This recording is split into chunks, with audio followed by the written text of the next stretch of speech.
அரசு மருத்துவக் கல்லூரி மருத்துவமனையில் காய்ச்சலால் அனுமதிக்கப்பட்டிருக்கக்கூடிய நோயாளிகள் எல்லாம் நான் அரசு செயலாளர் இயக்குநர்கள் எல்லாம் சந்தித்தோம். இப்போ எம்எம்சி மருத்துவமனையை பொறுத்த வரைக்கும் காய்ச்சலில் வந்து மொத்தம் 85 பேர் அனுமதிக்கப்பட்டிருக்கிறாங்க. இன்பேஷண்டாக 85 பேர் அனுமதிக்கப்பட்டிருக்கிறாங்க. ஆமாம், 85 பேர் அனுமதிக்கப்பட்டிருக்கிறாங்க. அதில் 14 பேருக்கு டெங்கு காய்ச்சல் உறுதிப்படுத்தப்பட்டிருக்கிறது. அதே போல் சென்னையில் இருக்கக்கூடிய அனைத்து நம்முடைய எம்எம்சி மருத்துவமனை, அதேபோல் ஸ்டான்லி மருத்துவமனை, கேஎம்சி மருத்துவமனை, குழந்தைகளுக்கான ஐசிஹெச் மருத்துவமனை, எல்லா மருத்துவமனையிலையும் காய்ச்சலுக்கென பிரத்யேகமான காய்ச்சல் வார்டு வந்து டெடிக்கேட்டட் டீம் தலைமையில் நம்ம வந்து நியமிச்சிருக்கிறோம். பிற மாவட்டங்களில் ஏதேனும் தனியார் மருத்துவமனையில் ட்ரீட்மெண்ட் எடுத்துகிட்டு கடைசி நேரத்தில் இந்த ரத்த அணுக்களுடைய எண்ணிக்கை கவுண்ட்டு குறைவாக இருந்து அவங்க ரெஃபர் ஆகி வர்ற எல்லா பேஷண்ட்டுமே 100% நம்ம சேவ் பண்ணி இது வரைக்கும் நம்ம ஒரு 300 பேஷண்ட்டுக்கு மேலே எம்எம்சிலேருந்து நம்ம சேவ் பண்ணியிருக்கிறோம். இப்போ வந்து ஒரு டிக்ளைன் அந்த ட்ரெண்டில் வந்து ஒரு டிக்ளைன் இருக்குது. அதாவது உங்களுக்கு தெரியும், தமிழ்நாடு முழுக்க இப்போ கேரளா போன்ற மாநிலங்களில் மிக அதிகமான டெங்கு காய்ச்சல் வந்தாலும் கூட இன்னும் ஸ்ரீலங்காலலாம் இன்றைக்கு வந்து 1 லட்சத்துக்கு மேலே வந்து கேஸ் இருக்குது. பட் நம்முடைய தமிழ்நாட்டில் தொடர்ந்து அரசு எடுத்து வரக்கூடிய நடவடிக்கைகள், தொடர் கண்காணிப்பு நடவடிக்கைகள், ஒரு புறம் விழிப்புணர்வு, இன்னொரு புறம் வந்து சோர்ஸ் ரிடக்ஷன் உள்ளாட்சித்துறையோடு இணைந்து, இன்னொரு புறம் வந்து ப்ராப்பர் புரோட்டோகால் மேனேஜ்மெண்ட் என்ற வகையில் இன்றைக்கு நிலைமை கட்டுக்குள்ளே இருக்கிறது என்பதை உங்களோடு நான் பகிர்ந்து கொள்கின்றேன். வேறு ஏதாவது டெங்கு சம்மந்தமாக கொஸ்டின்ஸ்?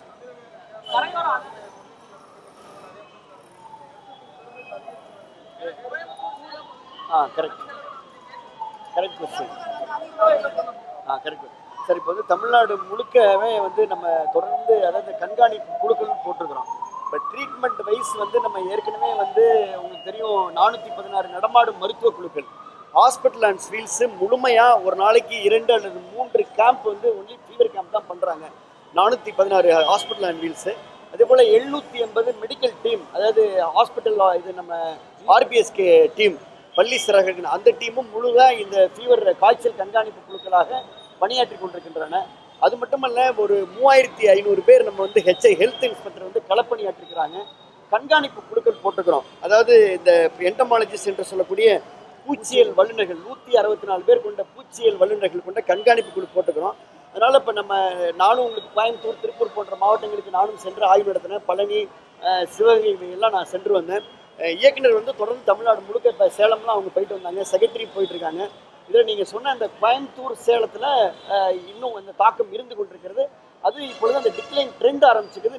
100% அங்கேயும் கட்டுப்படுத்தப்படும், சேலத்திலையும் கட்டுப்படுத்தப்படும், கோயம்புத்தூர்லையும் கட்டுப்படுத்தப்படும். மீதி மாவட்டங்களில் அந்த பிரச்சனை இல்லை, தாக்கம் வந்து குறைந்து கொண்டிருக்கிறது.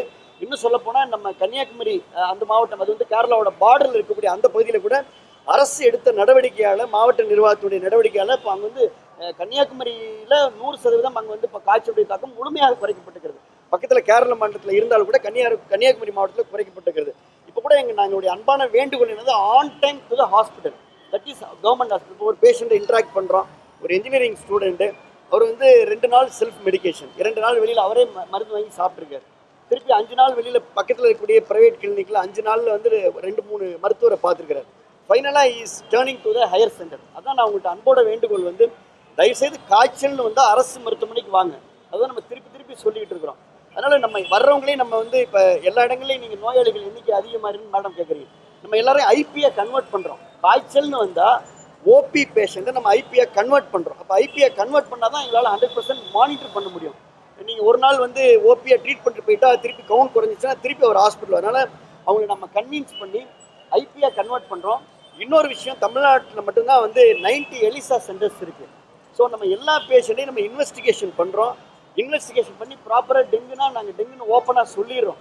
அதனால தான் வந்து அதனால் எண்ணிக்கை வந்து நாங்கள் அரசு மருத்துவமனையில் வந்து இத்தனை நோயாளிகளுடைய எண்ணிக்கை உயருது, இல்லை டெங்கு பாசிட்டிவ் எண்ணிக்கை உயருதுன்றது நம்ம அதில் கவலைப்படல.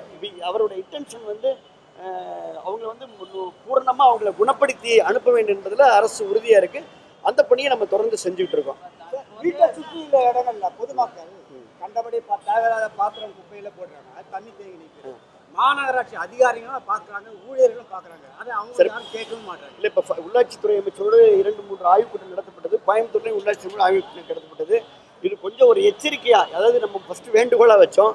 இப்போ வந்து நம்ம உள்ளாட்சித்துறை மூலமா அதாவது எச்சரிக்கை என்ற 2ஆம் கட்டத்துக்கு போயிருக்கிறோம். அதாவது ஃபைன் போடுறோம். அதாவது நீங்க தேவையில்லாம நீங்க வந்து ஒரு டம்ப் யார்டை குமித்து வச்சிருந்தாலோ, தேவையில்லாத தண்ணீரை நீங்க தேக்கி வச்சிருந்தாலோ, அல்லது நீங்க வந்து பப்ளிக் ஹெல்த்துக்கு இடையூறு அளிக்கக்கூடிய வகையில் அவங்களுடைய செயல்பாடுகள் இருந்துச்சுன்னா அந்த கேம்பஸ் நிர்வகிக்கக்கூடிய அந்த ஓனருக்கு நாங்கள் வந்து ஃபைன் போடுறோம். நீங்கள் இது மாதிரி நடத்த பப்ளிக் ஹெல்த் சார்பில் நாங்கள் நோட்டீஸ் இஷ்யூ பண்ணிக்கிறோம், உரிய நடவடிக்கை எடுத்துக்கொண்டோம். அதனால ஒரு சின்ன அச்சத்தை ஏற்படுத்தி இந்த நிலைமையை வந்து கட்டுக்குள்ள கொண்டு வந்துட்டு இருக்கிறோன்றதை உங்களுக்கு சொல்லிக்கிறோம். கரையோரம் பார்த்தீங்கன்னு சொன்னா நிறைய பேருக்கு வந்து அந்த ஏடிஎஸ் கொசு இருக்கிறதுனால பல பேர் வந்து உபாதையில் இருக்காங்க. ஆனா மாநகராட்சி வந்து முறையான கொசு ஒழிப்பு முறையை வந்து நடவடிக்கை மேற்கொள்ளல அப்படிங்கிற குற்றச்சாட்டு. இல்லை 2 பாயிண்ட் சார். இப்போ ஏடிஎஸ் கொசு பொறுத்த வரைக்கும் இந்த கூவத்தில் வராது. நாங்கள் திருப்பி அதாவது இந்த கொசு பொறுத்த வரைக்கும் டெங்கு காய்ச்சலை உருவாக்கக்கூடிய கொசு ஏடிஎஸ் கொசு. ஏடிஎஸ் கொசு வந்து நல்ல தண்ணியில் தான் வரும். அது வந்து கூவத்தில் கரையில் இருக்கக்கூடிய அந்த கொசுக்கும் டெங்கு கொசுக்கும் வித்தியாசம் இருக்குது. அதனால் அதை நாங்கள் இப்போ நீங்கள் சொல்கிற கருத்து இப்போ எங்கே இருக்கோ அதை மாநகராட்சியோட தொடர்பு கொண்டு அந்த கொசு ஒழிப்பு பணியில் முழுமையாக ஈடுபட சொல்கிறோம். அது இதை பொறுத்த வரைக்கும் உங்களுக்கு வந்து நல்ல தண்ணியில் தான் இந்த கொசு வரும். அதனால் நீங்கள் சாக்கடை இருக்குது அதனால் டெங்கு வந்துருதுன்ற அந்த ஆங்கிள் தயவு செய்து வேண்டாம். இது முழுக்க முழுக்க நல்ல தண்ணியில் வரக்கூடிய கொசு.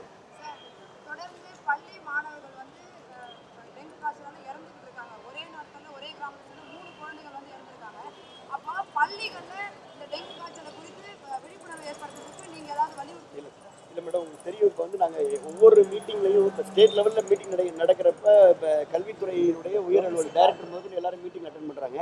டிஸ்ட்ரிக்ட் லெவலில் நடக்கிற ஒவ்வொரு ஆய்வுக் கூட்டத்திலையும் ஐசிடிஎஸ் பிஓ மகளிர் திட்டம், சிஓ, டிஓ, எலிமெண்ட்ரி டிஓ எல்லாரையுமே நம்ம அழைக்கிறோம். பள்ளியில் கேம்பஸ் கிளீனிங், பள்ளியில் விழிப்புணர்வு, பள்ளியில் பேரணி, அவங்க சார்ந்து 1 நாள் 2 நாள் ஒரு குழந்தை காய்ச்சல்னால ஆப்சண்ட்னா உடனே அது பொது சுகாதாரத்துறையினுடைய எங்களுடைய கண்ட்ரோல் ரூமுக்கு அந்த தகவல் வருது. இப்போ ஃபீவர்னால ஒரு குழந்தை இன்னைக்கு ஒரு 3 குழந்தை ஆப்சென்ட்டு, இல்லை 5 குழந்தை ஆப்சென்ட்டு, இல்லை பர்டிகுலராக ஒரு கிராமத்தில் 3க்கும் மேற்பட்ட குழந்தைகளுக்கு காய்ச்சல் அப்படின்னாவே ரேபிட் ரெஸ்பான்ஸ் விரைவு குழுக்களை அங்கே அனுப்புகிறோம். கண்காணிப்பு குழுக்கள் இருக்குது மேடம் 100%. ஏன்னா குழந்தைக்கு வர்றப்ப அதோட பாதிப்பு அதிகமாக இருக்குன்றனால அரசு மிகுந்த எச்சரிக்கையோடு இருக்குது. இப்போ உங்களுக்கு சென்சஸ்க்காக சொல்கிறேன். இப்போ ஐசிஹெச் நம்முடைய எக்மோர் சில்ட்ரன் ஹாஸ்பிட்டலில் இப்போ 88 குழந்தைகள் அனுமதிக்கப்பட்டுக்கிறாங்க. இன்னைக்கு 88 குழந்தைகள் அனுமதிக்கணும். அதில் 5 குழந்தைகள் தான் காய்ச்சல். இந்த சென்சஸ் வந்து எல்லா காய்ச்சலும் டெங்கு காய்ச்சல் அல்ல. இருந்தாலும் கூட நாங்கள் காய்ச்சல்னு வந்துட்டாவே அந்த குழந்தைய நாங்கள் ஹாஸ்பிட்டலில் அட்மிஷன் போட்டுறோம். நம்ம ப்ராப்பரான அந்த ப்ரோட்டோகால் ஸ்டார்ட் பண்ணிடுறோம். அதாவது will treat as a dengue. முதல்ல டெங்குனே ட்ரீட் பண்ண ஆரம்பிச்சிடும். 1 நாள் ஆகும் நம்ம என்ன இன்வெஸ்டிகேஷன் பார்த்துட்டு திருப்பி ஃபர்தராக நம்ம அந்த ப்ரோட்டோகால் படி மேனேஜ் பண்ணுறோம். ஐசிஹெச்சில் 88 குழந்தைகள் இருக்குது. அதில் 5 குழந்தைங்களுக்கு தான் வந்து டெங்கு உறுதிப்படுத்தப்பட்டிருக்கு. We are very open, we are very transparent. எந்த புள்ளி உரங்களையும் நாங்கள் பத்திரிகைக்கு ஊடகத்துறைக்கு இன்னும் பேஷண்ட்டுக்கே சொல்லிடுறோம். தம்பி உனக்கு டெங்கு காய்ச்சல் வந்திருக்கு, இந்த ட்ரீட்மெண்ட் கொடுக்குறோம், நீ தைரியமாக இரு, 100% நீ குணப்படுத்திடுவோம். இப்போ கூட போலீஸ்மேன் செய்தியில் ஊடகங்கள்லாம் வந்தது. இப்போ மொத்தம் 7 போலீஸ்மேன் வந்து இப்போ இங்கே அனுமதிக்கப்பட்டிருக்கிறாங்க. அதில் ஒருவருக்கு மட்டும் அந்த டெங்கு காய்ச்சல் உறுதிப்படுத்தப்பட்டிருக்கு.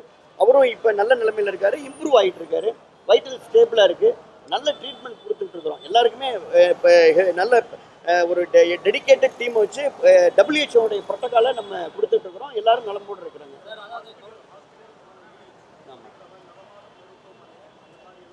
அதான் சார் ஹாஸ்பிட்டல் அண்ட் வீல்ஸ் மொத்தம் 416 பேர். அந்த 416ம் ஃபீவர் கேம்ப், அதுக்குன்னு தனியாக டிஜிட்டல் பேனர் போட்டு அவங்க ஃபீவர் கேம்ப் தான் கிராமங்களில் சென்று ஒரு நாளைக்கு 2 அல்லது 3 முகாம் கேம்ப் வந்து அவங்க நடத்திட்டு இருக்கிறாங்க. அதனால இன்ஸ்டெட் ஆஃப் ஒரு காய்ச்சல்னு லேசாக அசாதாரணமாக இருந்துடக்கூடாது, தாமதப்படுத்தக்கூடாது, தள்ளியும் போட்டக்கூடாதுன்னா நாங்கள் வந்து ரூரலில் வந்து இந்த ஹாஸ்பிட்டல் அண்ட் வீல்ஸும் ஆர்பிஎஸ்கே டீம் இந்த 2 டீமும் நேரடியாக களத்துக்கு சென்று அங்கேயே காய்ச்சல் இருக்குன்னா அவங்களுக்கு அறிவுறுத்துறோம். இதை நம்ம தொடர்ந்து செஞ்சுட்டு இருக்கிறோம்.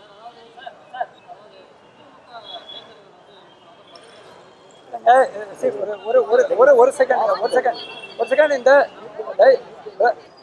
Madam one second we'll finish this issue.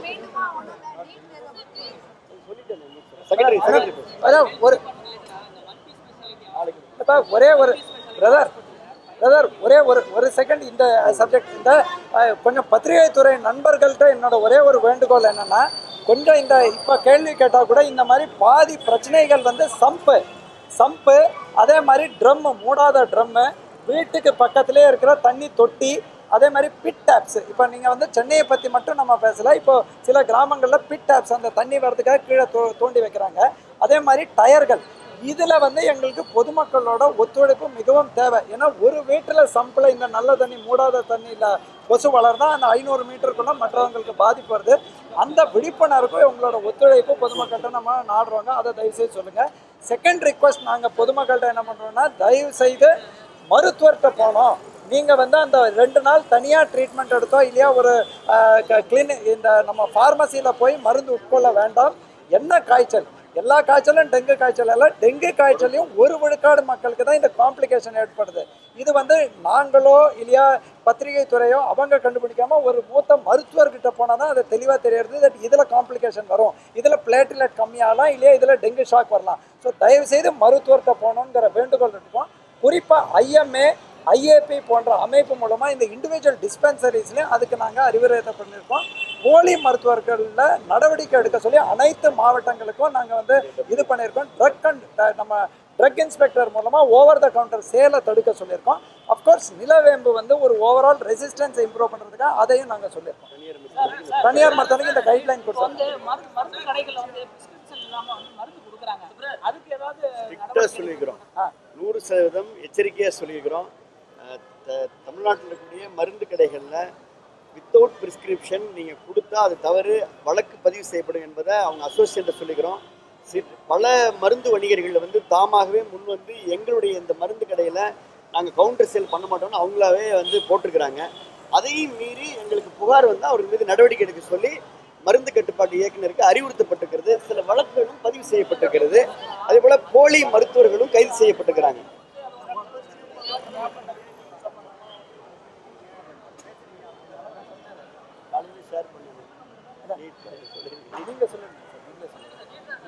காலையிலே நான் ஊடகத்தை எல்லாத்தையும் நான் ஷேர் பண்ணியிருக்கிறேன். நேற்று காலையில் தான் நம்ம வந்து அந்த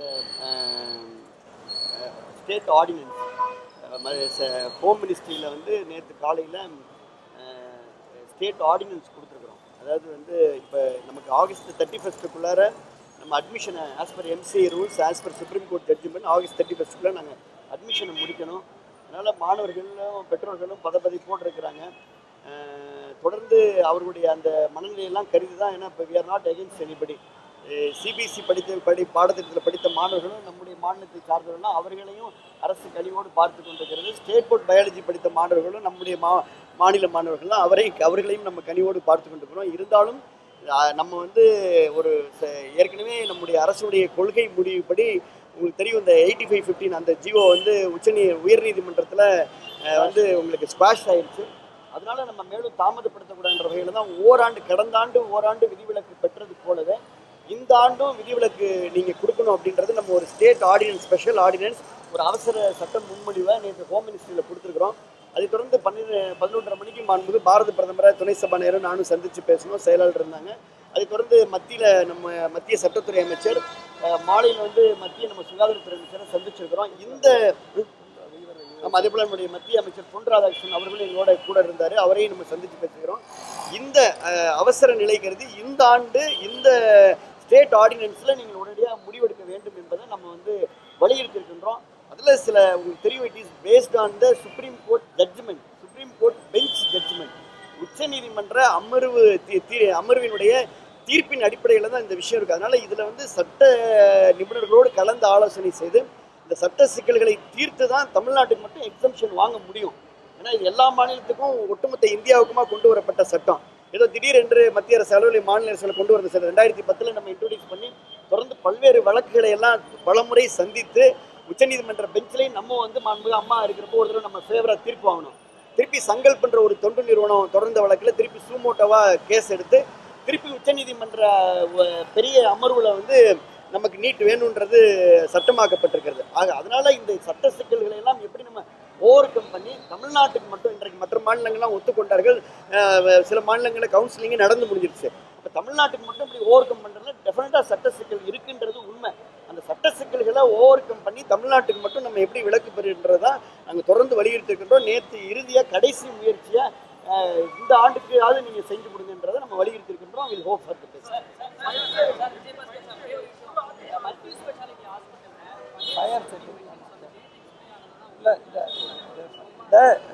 இல்லை இது முக்கியமான இல்லை முக்கியமான கேள்வி அவர் கேட்குறாரு. இந்த ஃபயர் சேஃப்டி பொறுத்த வரைக்கும் நம்ம உயர்நீதிமன்றமே ஒரு கேஸை வந்து பொதுநல வழக்கு தொடர்ந்து நம்மளெல்லாம் வந்து அதை ரேம்ஸ் எல்லாம் பற்றி சொல்லியிருக்காங்க. இது மிக முக்கியமான ஒரு பாயிண்ட் அவங்க கண்டுபிடிச்சிருக்காங்க. உடனடியாக அதை ரீப்ளேஸ் பண்ணுறதுக்கு நடவடிக்கை எடுக்கப்பட்டுள்ளது. அனைத்து மருத்துவமனைகள், அரசு மட்டும் இல்லை தனியார் மருத்துவமனைகளில் இந்த ஃபயர் சேஃப்டியை ரெகுலராக நம்ம வந்து அதோட ஃபயர் ஆஃபீஸர்லேருந்து கிளியரன்ஸ் வாங்கணும். அதே மாதிரி இந்த மாதிரி யூஸ்டு ஃபயர் எக்யூப்மெண்ட் எல்லாம் இருக்கக்கூடாதுங்கிறது டிஎம்இ, டிஎன்ஸு, ஜேடிஸ்க்கும் நம்ம அறிவுறுத்தப்பட்டிருக்கோம். இதையும் மாற்றப்படும்.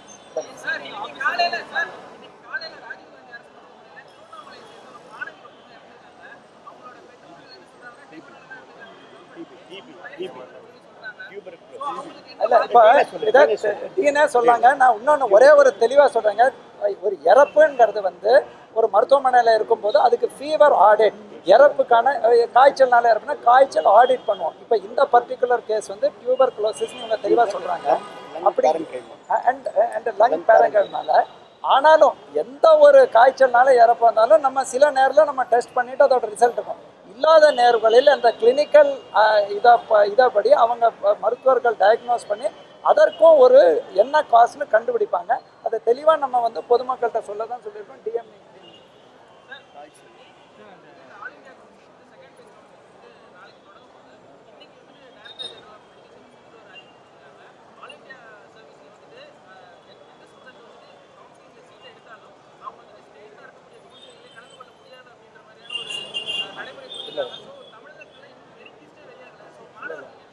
அது மிக விரைவில் அதற்கான முடிவு வந்துருங்க. மேக்ஸிமம் 1 வீக்குள்ள ஐதர் வே முடிவு வந்துடும். அதற்கு நாங்கள் தொடர்ந்து அங்கே இருந்து தான் இதை பார்க்குறோம். இது உங்களோட ஆதங்கம், எங்களுக்கும் அந்த பொது ஸ்டூடெண்ட்ஸ் மட்டும் இல்லை பெற்றோரோட கவலை இருக்குது. இது ஒரு கொள்கை ரீதியான இஷ்யூ. இது வந்து இந்த ஆண்டோட இஷ்யூ மட்டும் இல்லை. டெஃபினட்டாக அரசியல் சட்டமைப்புப்படி எந்த கைடன்ஸ் இருக்கோ அப்படி பண்ணுவோம். இந்த ஆண்டு நீங்கள் சொல்கிற செகண்ட் கவுன்சிலிங் ஒரு சிக்கல். மத்திய அரசு நடத்தக்கூடிய கவுன்சிலிங்கில் டீம்டு யூனிவர்சிட்டி எடுத்தால் அவங்களுக்கு எடுக்க முடியாத ஒரு சூழல் இருக்குது. அது பேரலி இந்த மாதிரி ஒரு சட்ட சிக்கல் இருக்கிறதுனால நம்ம ஃபேஸ் பண்ணக்கூடிய இது இருக்குது.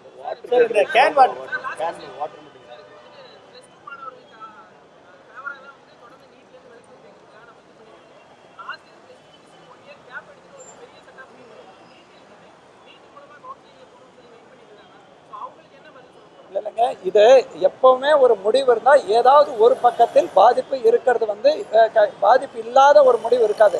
ஆனாலும் இது வந்து ஒரு கொள்கை ரீதியாக தமிழ்நாட்டு அரசு இவ்வளோ மருத்துவ இடங்களை உருவாக்கி அதில் 15 விழுக்காடு இடங்கள் மத்திய அரசுக்கும் நம்ம கொடுத்துட்டோம். ஒரு சாதாரண மைனாரிட்டி இன்ஸ்டிடியூஷனுக்கும் சில உரிமைகள் இருக்குங்கிறதுனால அந்த உரிமை ரீதியாக நம்ம கல்விங்கிறது நம்ம பொது பட்டியல்லேருந்து மாநில பட்டியலுக்கு இருக்க வேண்டும். அதே மாதிரி இப்படி நம்ம அட்மிஷன்ஸ் பண்ணும்போது மாநிலத்தில் அனைத்து பகுதி தமிழ்நாடு வந்து ஒரு சோஷியல் ஜஸ்டிஸ்க்கு பேர் போன ஒரு இடம், சமுதாய சீர்திருத்த முதல்ல கொண்டு வரும். அந்த இடத்துல தொடர்ந்து எல்லா மாவட்டத்திலேருந்தும் கல்விக்கு எம்பிபிஎஸ் சேர்ந்துட்டு இருந்தாங்க.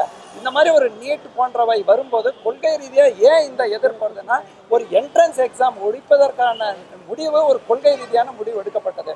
வேற ஏதோ ஒரு மாணவர்களை நம்ம சிபிஎஸ்சியை இது பண்ணணும் இல்லை. மற்ற மாநிலங்களை பொறுத்தவரை அங்கே குறிப்பாக சில தலைநகரங்கள் அங்கே இருக்கிற நம்ம பீகார், யூபி போன்ற அதில் தான் படிக்கிறாங்க. அதனால தான் அவங்களுக்கு இதோட பிரச்சனை புரியவில்லை. ஆனாலும் இது வந்து நம்ம டெஃபினட்டாக அப்புறம் அதிகமான சீட்டு நமக்கு இருக்குது. நீங்கள் சொல்கிற எல்லா பாதிப்புகளும் நம்ம எடுத்திருக்கோம். டெஃபினட்டாக அரசியல் சட்டமைப்பு ரீதியில் என்ன முடிவு வருமோ அதை நம்ம பின்பற்றுவோம்.